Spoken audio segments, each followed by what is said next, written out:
So I was born in San Antonio, Texas. I'm proud to be from San Antonio in Texas.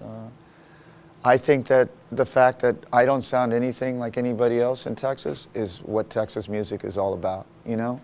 And that's the beauty, is the diversity. And I tell you, when I moved to Austin in 1980, I came back from New York City, and I would start touring, you know?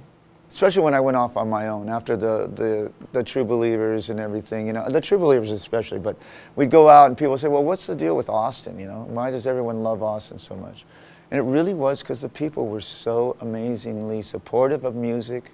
I'd never seen anything like it. I'd lived in San Francisco, I'd lived in LA, I'd lived in Hollywood, I'd lived in, you know, New York, you know?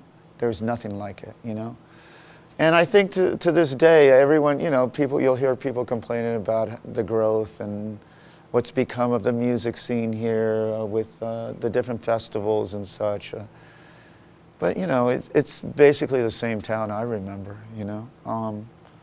You know, there's some things that are gone that I wish were still here, Liberty Lunch being one of them, you know.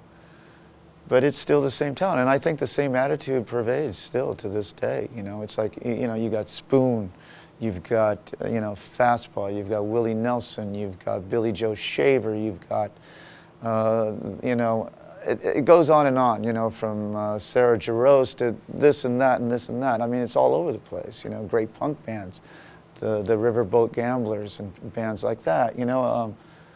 When we first got here, we used to do shows where it would be like Bill Neely, who does like Jimmy Rogers songs, Lucinda doing country blues, the Big Boys doing skate punk, and then us, rank and file, doing whatever it was that you could call us, you know. So it's always been like that for me, and I love that about it. For me, I'm most comfortable in an environment that isn't confined by some sort of stereotype like LA is sometimes, you know, or even New York City sometimes, you know.